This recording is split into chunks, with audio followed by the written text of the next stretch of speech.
Thank you, Coach. Questions here? We'll take one in front. This is for Coleman and Ty. You guys haven't been an underdog all that often. Just how do you feel about that going up against the defending national champion going for a Final Four? I feel like there's like no pressure on us. I feel like I feel like it's another game. Like just we're gonna prepare the same way. We're gonna practice the same way. We're gonna go about film the same way. So it's no pressure for us. I feel confident. I feel comfortable. And yeah, it feels like we got another game, and we're grateful to be here. Yeah, I agree with Coleman. I think it's another game, and at the end of the day, we have to be ourselves and come to play and step up to that table and just accept the challenge. Thanks, Wells. We'll take one right here. Go ahead, front. Yeah, for Coleman and Marcus, this team appears to be having a lot of fun playing basketball right now. Has it been an enjoyable ride going back to day one last summer, or were there some things the team had to fight through to get to this point? Yeah, I mean, right now I think we're having a lot of fun. I think it's been really fun just enjoying winning, the winning feeling, the attention that's been brought to us, and then the connection that we have, and then just being able to wake up and play basketball another day. So I definitely think it's been a lot of fun. We have a fun group, and we continue to have a lot of fun. So. Yeah, I agree with Coleman. It's been a lot of fun. This ride has been a lot of fun. Just hanging out with our teammates on and off the court. Just everything that's a part of this. I think we just are enjoying being here. And when the times to lock in, we lock in. But I think it's just it's been a special ride, and it's just been a lot of fun so far. And we're not ready for it to end yet. Thanks, Marcus. Right here in front. Yeah, for Coleman and Marcus, and maybe Coach Adam Zagoria. It's been about 25 years since the Big Ten has won a championship. Coach Izzo has said a couple of times it's important, for the league to get another one. Do you think there's anything stylistically or strategically about Big Ten play that puts the teams in trouble in the tournament? And what would it mean to get one or two teams in the Final Four from the league this year? I don't think it's necessarily anything play style wise. I haven't been in the league for 25 years, but I've been here for 3 or 4. But I don't know. I just feel like the years I've been here, we've had some really good teams. I feel like the years I've been here, we've probably been the best conference in the country. And at the end of the day, like we've talked about, those seedings don't matter. It's whoever the best team is that night.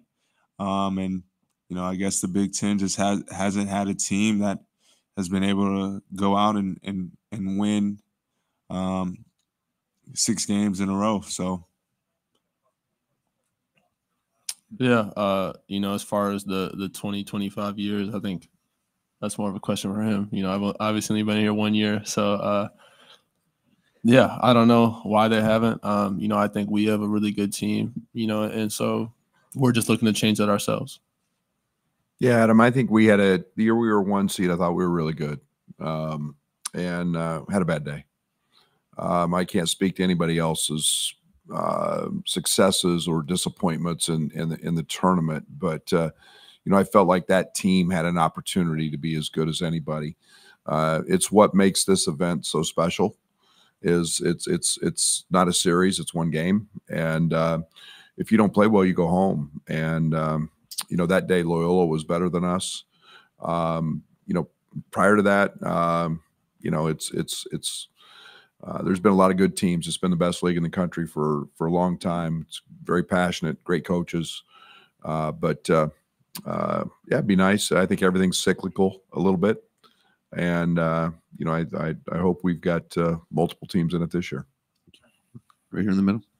Trevor Hass with the Boston Globe. Question for Marcus and Quincy. Can you just speak to the advantages of having a lineup with L guys who are 6'6" or taller, how that might help against UConn in particular with their length and athleticism as well? Yeah, UConn is a really good team, so I think our size and our versatility will really help us. You know, they beat a lot of teams on the boards. They get a lot of second chance points. So I think our size, you know, we just got to play really physical and keep them off the boards to give ourselves a better chance. Yeah, like Marcus just said, we have to be physical, use our size, especially on the rebounding aspect of the game. They're a really good offensive rebound team, so we'll have to really match their physicality and be more physical than them. Thanks, guys. Back left here. Brad, Annie Costable from the Chicago Sun-Times. What has your prep looked like in anticipation of playing UConn? And now that you know that you have them, how does it change? Well, it was early morning, and you know, it's not overly complicated. They are who they are. We are who we are. It's a quick turn. Danny and those guys do it, and his staff do an incredible job offensively. They run a lot of sets. Nothing that we haven't seen throughout the course of Big Ten play and postseason. We've got to guard it. We can't get too in depth, but I think we've got to hammer home some of the important aspects of what we want to try to do on both ends of the court. So you know, we'll go to the practice court here. We'll be active and in terms of covering some of those things, and you know, it ultimately comes down to good players making plays in a game like this, and then handling all the intangible things. And then just a quick follow-up for the guys. Knowing that a trip to the Final Four would likely have to go through UConn, how much have you watched their tournament run so far? Go ahead, Marcus, if you're able. I haven't watched their tournament run very much. I've watched a lot of games. Honestly, I watched the exciting games, and they've been blowing out teams. So, you know, I haven't really followed much attention to them. You know, we'll be watching a lot of film. We have watched a lot of film, so, you know, we'll have a good understanding for what they do. Anyone else? What's up? Go ahead, Johnny. John Fanta from Fox Sports. This is for any of the players. Marcus, you said the other day that Coach, his approach is so professional. He treats you guys like a pro team. Yet maybe the video of this tournament is Coach coming in the locker room last night. The aggressiveness, the agility, the mobility. Thank you. I appreciate that. Coach, I envy you. I couldn't move that fast if I was chasing a burger. When you think about the way that he approaches that with the water gun, did you ever think that you'd be seeing these images when you were getting recruited by him? I don't know if I ever thought I'd see him the shirt off with the water gun. You know, I don't think that was a part of the recruiting process. But yeah, I mean, you know, he gets the rep of being the hard-nosed guy, but you know, on the inside, he's really kind of soft. Yeah, he's kind of soft on the inside, you know, and he likes to have I've never fun. been called that in my life, Marcus.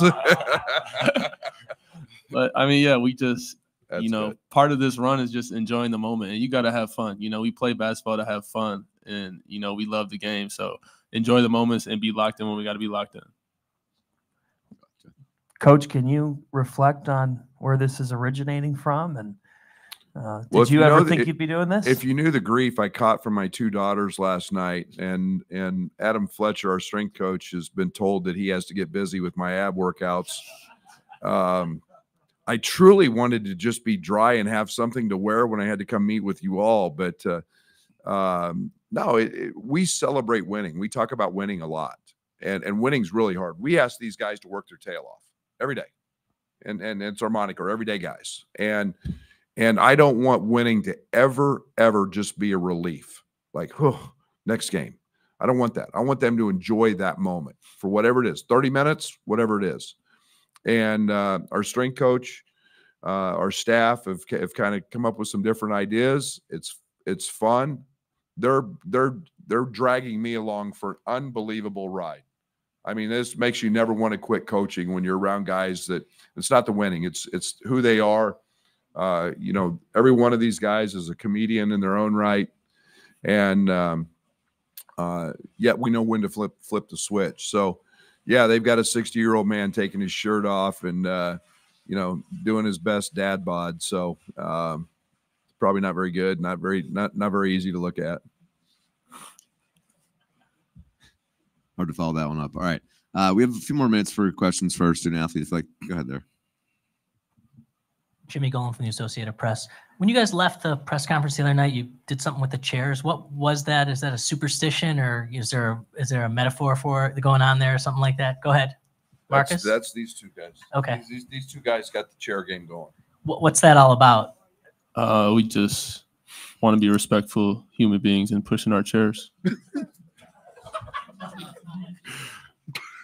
I didn't. It's a great answer, though. We just did you see something? We just pushing our chairs, right? We just want to be respectful.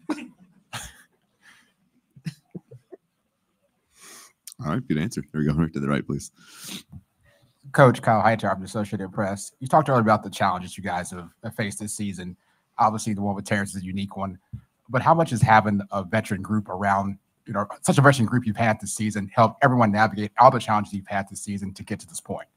Yeah, the season's a roller coaster, and it's obviously Terrence's situation. We've had injuries. We played start of the year where Coleman, missed 3 or 4 games. As well, you deal with illness.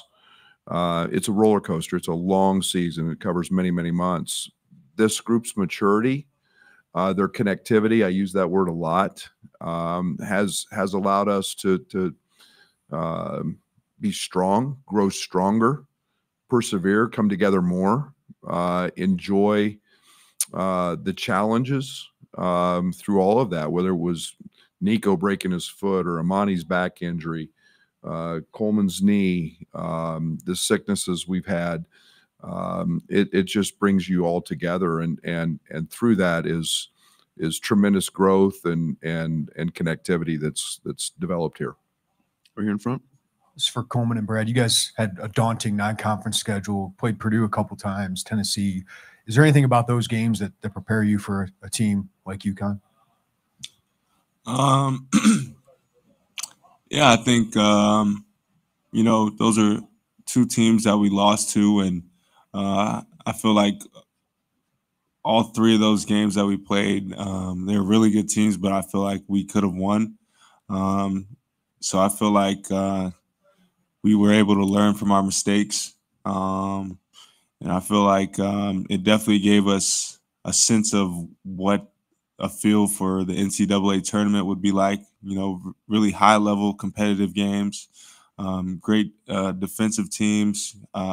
With Purdue, it was getting out in transition, scoring the ball, guarding their actions, and those are 2 teams that are really good teams. So I definitely think it was just a learning experience for us, and we were able to learn from mistakes, and it definitely did prepare us for these moments for sure. You play the best to get ready to play the best, and never know, again, we've never run away from scheduling at Illinois. We're always going to play really, really good people. We're going to challenge ourselves on the road, as we did with Tennessee.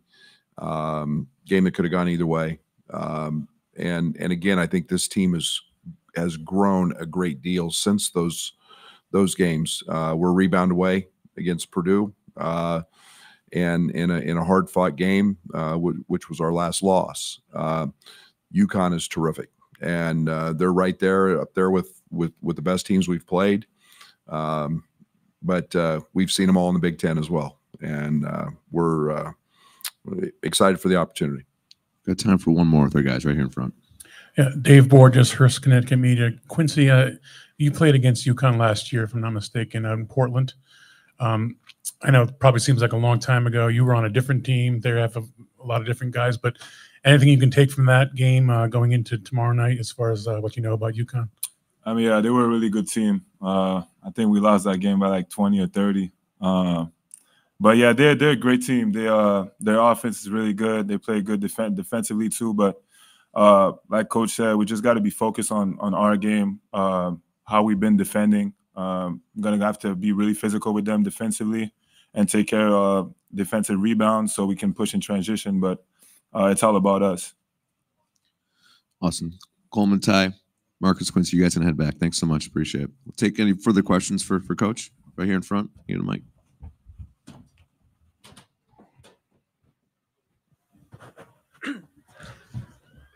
Yeah, Brad Domamori from.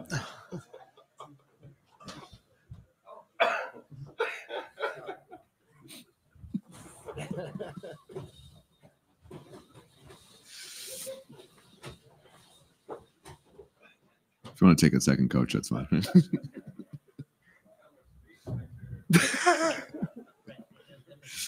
Coleman knocked himself out back here, by the way. Go ahead. Yeah. Yeah, Brad Domamori from the Hartford Current. Various coaches through the years have offered the idea that the regional final, the Elite Eight, is the toughest game, the hardest game, the most pressure-packed game of the tournament to get through. I was wondering if, in your experiences or conversations, if you had any thoughts on that idea. Yeah, I've been in one when I was at Kansas State, and it was Butler's first trip to the Final Four. You know, I don't know about that. I think the opening game can be really, really hard. You know, none of them are easy. You've got to be prepared. I think there's a sense, I could see where some people think there's a sense of relief to get to a Final Four. Yeah, you know, everybody's got to challenge their quick turns. You know, you've got to flip the script mentally. You know, it's still an unbelievable opportunity to do something great, and we're one of 8 that are still standing with an opportunity to go to Arizona. Right here, Coach. Yeah, Doug Bouchon, Rivals.com. Coach, you get to this level or this, you know, in the tournament, it seems like all these games turn into possession games late. Do you find yourself calling more plays, dialing up more plays from the bench rather than just letting the ball find Marcus or find Terrence? In certain situations, you know, I think that we understand that you know, we try to, you know, in league play, we tell our team 75% of all the games are going to be 2 possessions. So we try to prepare for those and have ideas. Every game's got a different identity to it. Last night was no different. You know, we're gonna try to go to a matchup. We went to Dane quite a bit with TJ on the bench with fouls.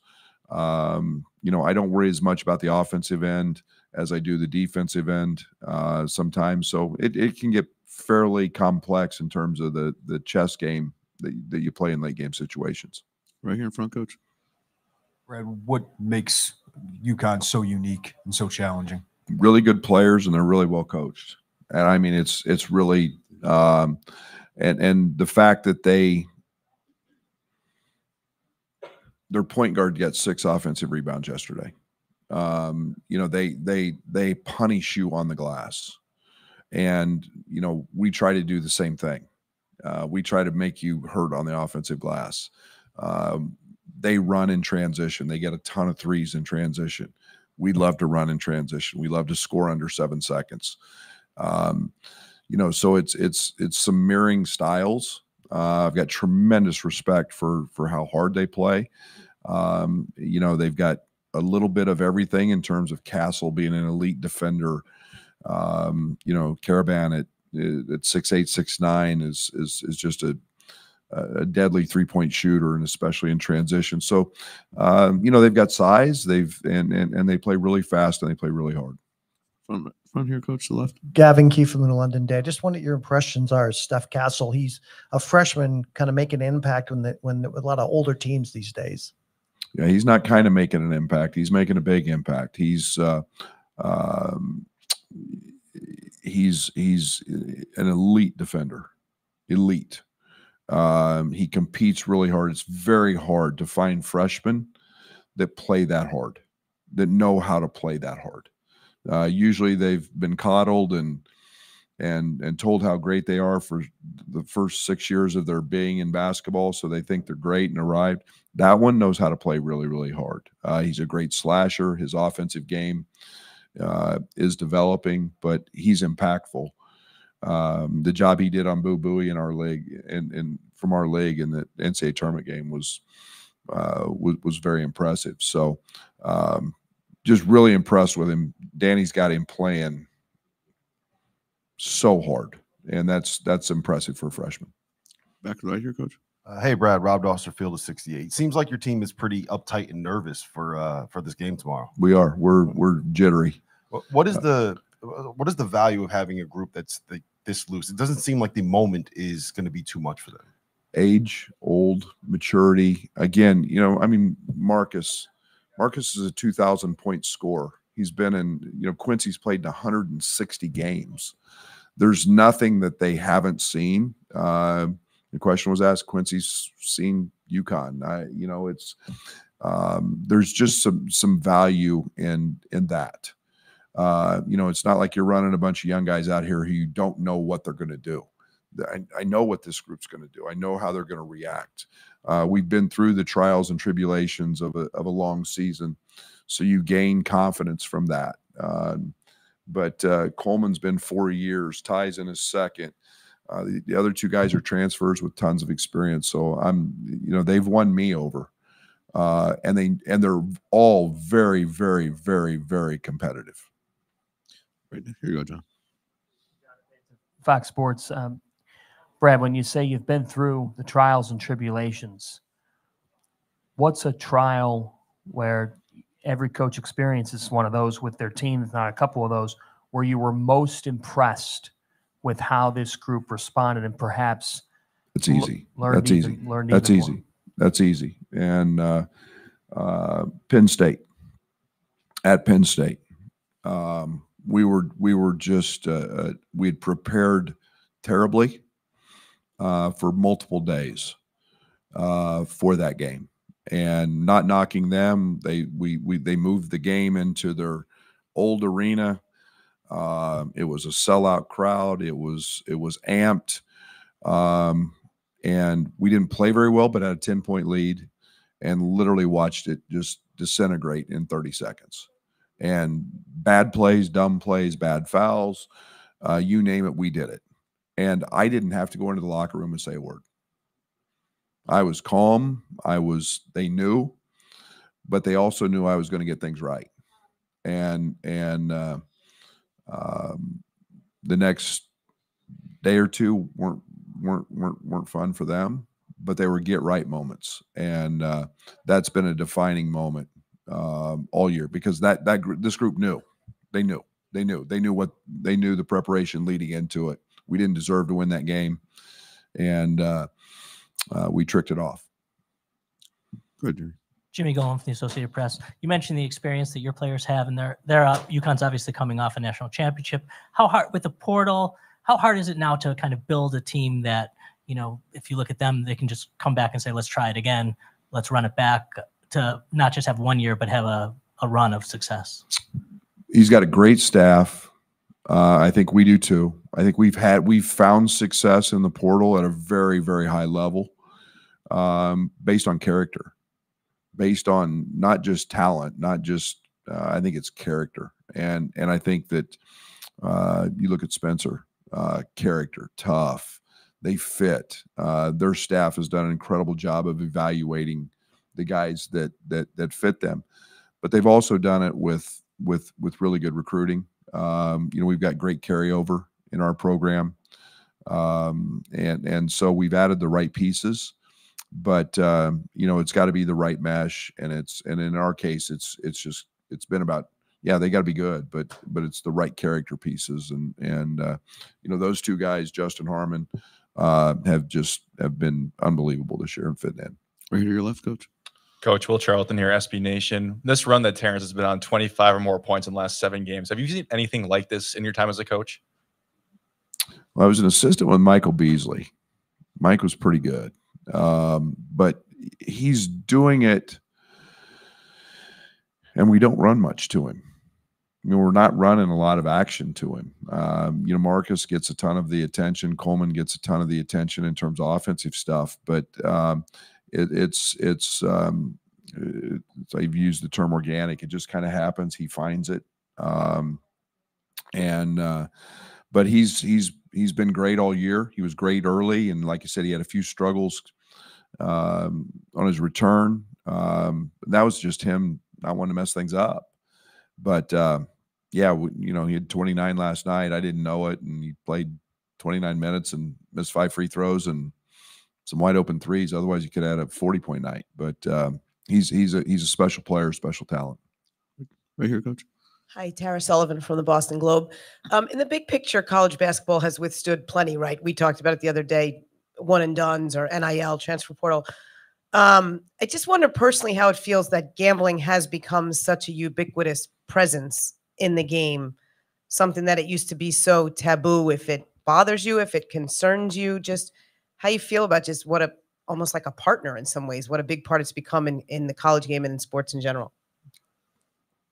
Concerns me a lot. Concerns me a lot. We have one of the greatest games, and it's the competitive integrity. I use that word a lot. Can never be challenged. I'm so much in favor of what the NCAA is doing, Mr. Baker, in terms of coming out against prop betting. I think that's we in the Big Ten, our commissioner, our athletic directors put in place this year injury reports before games. Huge.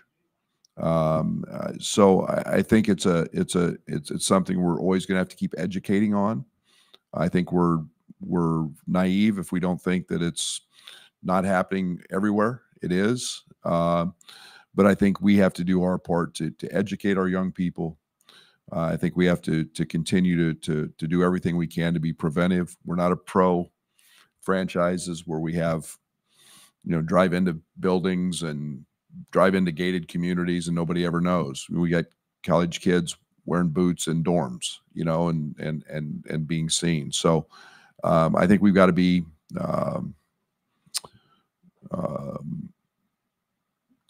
in the process of continual education. I know at the University of Illinois, we do it constantly, and making our student athletes aware of it. Thank you, Coach. Any other questions for Coach? Thank you. Thank you so much. Good luck tomorrow.